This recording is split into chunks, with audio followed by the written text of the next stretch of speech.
और नाज़रीन, आपको सीधे लिए चलेंगे लखनऊ के लोक भवन, जहां इस वक्त पीएम नरेंद्र मोदी खिताब कर रहे हैं। इसी तरह जन औषधि योजना, इससे सस्ती दवाइयां मिल रही है। यानी जो दवाई बाजार में जाकर के आप लेने जाते हैं 100 रुपया लगता है, जन औषधि केंद्र है वो 30-40 रुपए में मिल जाती है। जिनको परमानेंट दवाइयां लेनी पड़ती हैं उन लोगों को महीने का 800, 1000, 1200, 1500 रुपये तक का बिल की बचत हो रही है।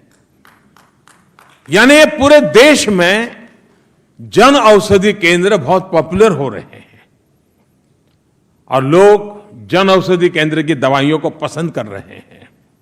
वहीं स्टैंड्स हो, नी कैप्स की कीमतों में भी काफी कमी लाई गई है।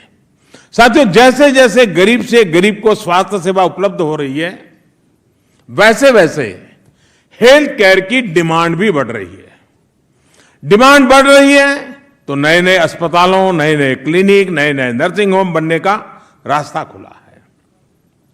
पिछले 5 वर्षों में रिकॉर्ड संख्या में मेडिकल सीटें बढ़ाई गई हैं।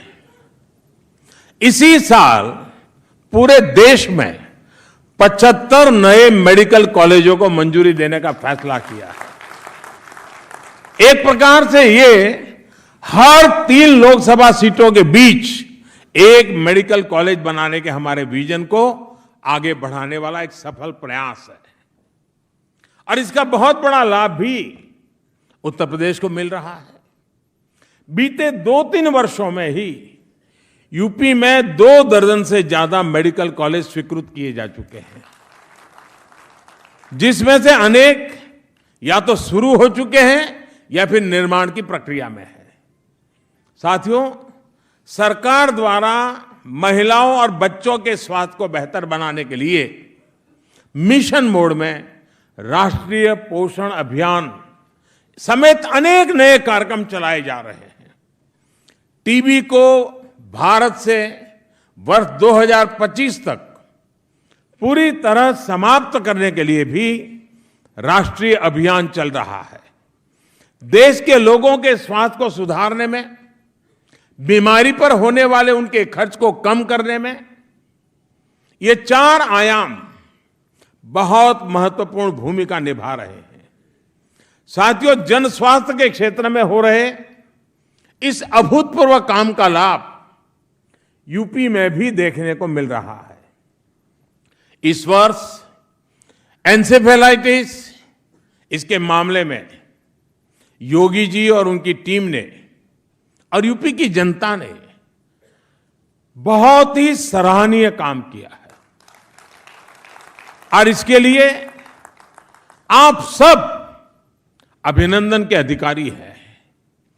अंतर्राष्ट्रीय संगठनों ने भी, दुनिया के मान्य इंस्टीट्यूशन ने भी उत्तर प्रदेश की इस सफलता को सराहा है, उसकी प्रशंसा की है। स्वच्छता और स्वास्थ्य सुविधाओं को गांव-गांव तक सुलभ कराने का जो अभियान यहां की सरकार ने चलाया है, वो यूपी के लोगों के जीवन को आसान बनाने की दिशा में बड़ा कदम है। अब हमारा ये भी प्रयास होना चाहिए कि राष्ट्रीय पोषण मिशन और मिशन इंद्रधनुष के काम को हम और तेज करें, ताकि आने वाले समय में यूपी का हर बच्चा सुरक्षित रहे, हर नागरिक स्वस्थ रहे।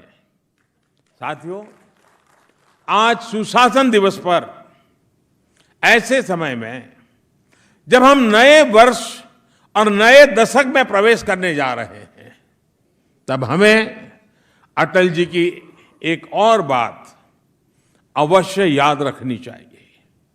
अटल जी कहते थे कि हर पीढ़ी के भारत के प्रति, भारत की प्रगति में योगदान का मूल्यांकन 2 बातों के आधार पर होगा और ये दोनों मानदंड हर नागरिक के लिए है।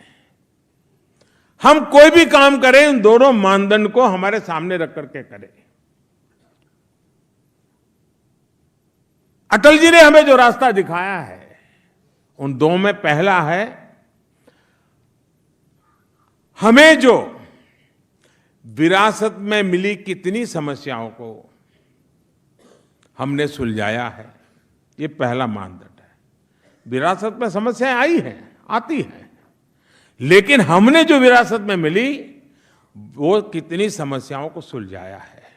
और दूसरा, राष्ट्र के भावी विकास के लिए हमने अपने खुद के प्रयासों से, इनिशिएटिव से कितनी मजबूत नींव रखी है। साथियों, इन दोनों सवालों के आलोक में आज हम कह सकते हैं कि 2020 के साल में भारत अभूतपूर्व उपलब्धियों के साथ प्रवेश कर रहा है। हमें विरासत में जो भी सामाजिक, आर्थिक और राजनीतिक समस्याएं और चुनौतियां मिली, उनके समाधान की निरंतर हम कोशिश कर रहे हैं। आर्टिकल 370 कितनी पुरानी बीमारी थी,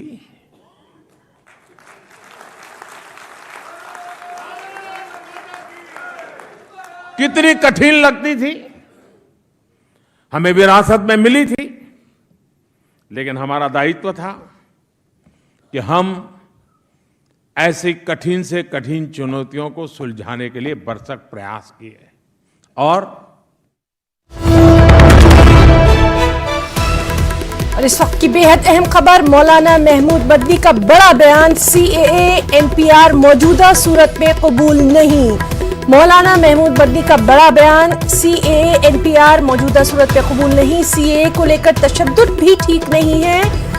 और मौलाना महमूद मदनी ने पूछा है कि सरकार बताए कि आसाम के 19 लाख लोगों का क्या करना है। तो इस वक्त की बेहद अहम खबर, मौलाना महमूद मदनी ने सरकार से सवाल किया है कि आसाम के 19 लाख लोगों का क्या करना है। और साथ ही उन्होंने कहा कि CAA और NPR मौजूदा सूरत में कबूल नहीं है। यहाँ उन्होंने ये भी कहा है कि CAA को लेकर तशद्दुद भी ठीक नहीं है।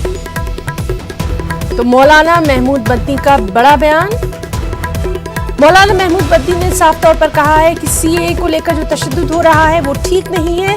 साथ ही उन्होंने ये भी कहा कि CAA और NPR मौजूदा सूरत में कबूल नहीं। सरकार बताए कि आसाम के 19 लाख लोगों का क्या करना है।